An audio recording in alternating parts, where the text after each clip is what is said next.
Okay, our 1967 annual video is featuring a 52,000-mile Castillian yellow 1967 coupe. It's owned by Steve Seaton from Poulsbo, Washington, and he's had it since April of 2011. It's a early 67 production with matching engine number, and it was originally brought into the U.S. in the 1960s from a soldier. It went to Oregon for its second owner, then to Phoenix, Arizona, and then to Southern California in 2005.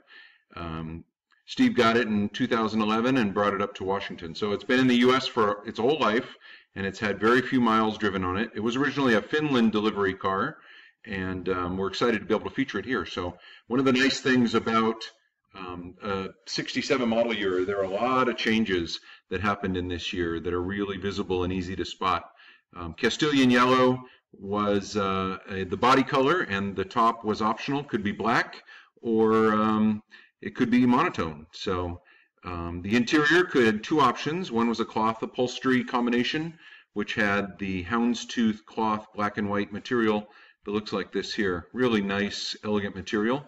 And then the other option was the solid black interior vinyl with a basket weave insert into the middle of the seats like this. So let's get to it. You can see the car and see how wonderful it is. This car came to him in 2011 in this condition pretty much. He's replaced some parts, but for the most part it's been well preserved over that time. It has been repainted once in its life back in the 80s, we believe, but beautiful 67 stock and unmodified car with a full known history. Nice thing about the 67 model is that there's some really easy to spot clues from the exterior. The first of which is to look at the hubcaps here. You can see the beauty rings in the hubcaps are the later model style that clip on the outside of the rim, like 66 first started, but the rear view mirror is black. So that's a first clue that it's a 67 model from the outside. Up front, you have the same look, the same headlights. These happen to be the SB13 lights, fog lights, the later style rounded bumper guards here, but other than that, it looks pretty much the same as the 66. From the side view, you can see the Karman side emblems here. That was, we believe, featured in a Finland car, mainly because there were some countries that were not allowed to have side marker lights in the 60s. He's added the amber fog light lenses, which originally were clearer, of course, and he's added the white wall tires, the radial tires, for safety's sake. Back in the back, you've got the deck lid rack here, built by Pedro from San Diego, and that's a nice accessory to go with the wood dash of the 67 model year. In the back, you can see in 67 first came out with a VW 1600L script, and it was the last year for these taillights, these early taillights. In 68, they got thinner, and so that's an easy call too for a 67. Nice looking car. You can even see the 50th anniversary badge that we offered to people back in that day in 2011.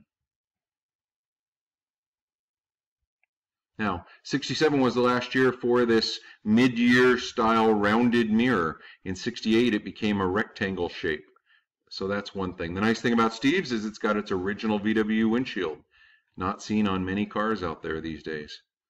The taillights are the early style with the flat lenses, and 67 was the first year for these accessory reverse lights that mounted underneath the bumper. Nice looking.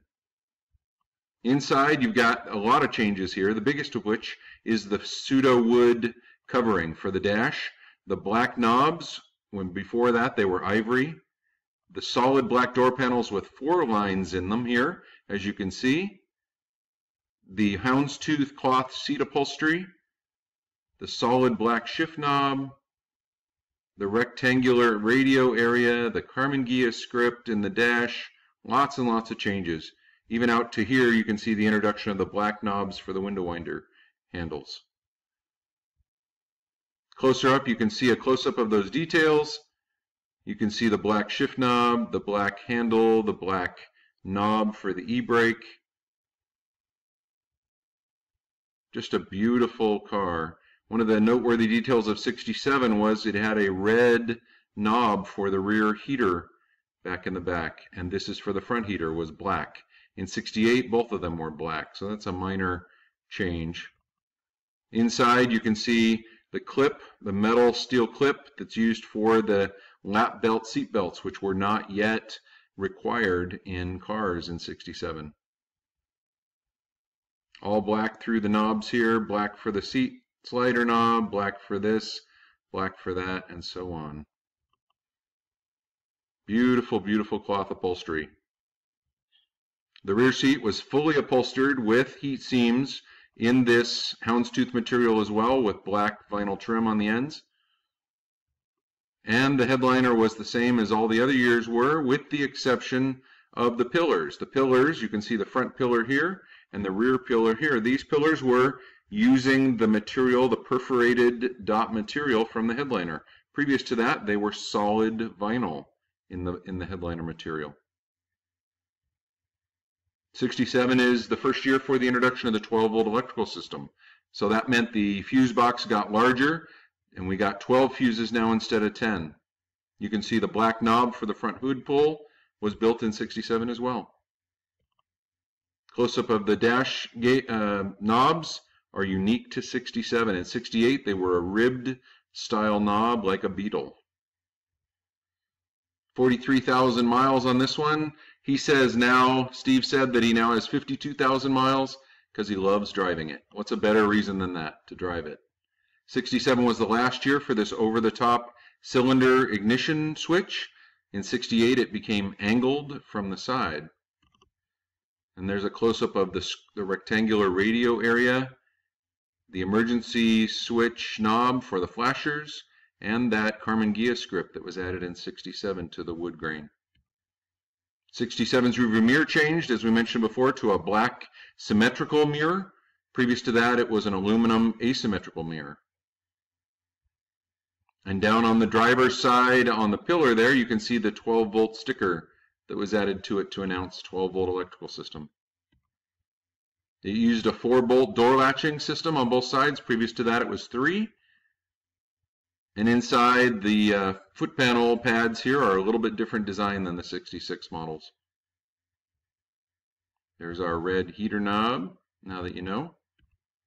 And that beautiful solid black detailed ribbed shift knob in black. There's the seat belts, seat belts snapped into position. This was done as a 1-year only item, and then 68 they had a real type 3-point harness for that. In 67, the door locks were now input on the tops of the door pads, and the trim here is a rounded style trim instead of the triangular trim of the earlier models. 12-volt battery underneath the back there, and 12-volt voltage regulator underneath the back seat. The front is exactly the same as the 66 model, so you can't see any differences from this view. Underneath the tarboard pad for the gas tank is a beautiful original gas tank, and it's noteworthy to see here these vinyl tape strips that were used to keep the electrical tape or the electrical wiring down. You can see a piece of tape that was here that went across this way as well. So that's nice to see original pieces with these cars. 67 was the introduction of a dual circuit master cylinder. So you can see the 2 different circuit pipes coming in to the reservoir. That's unique for 67 in this location.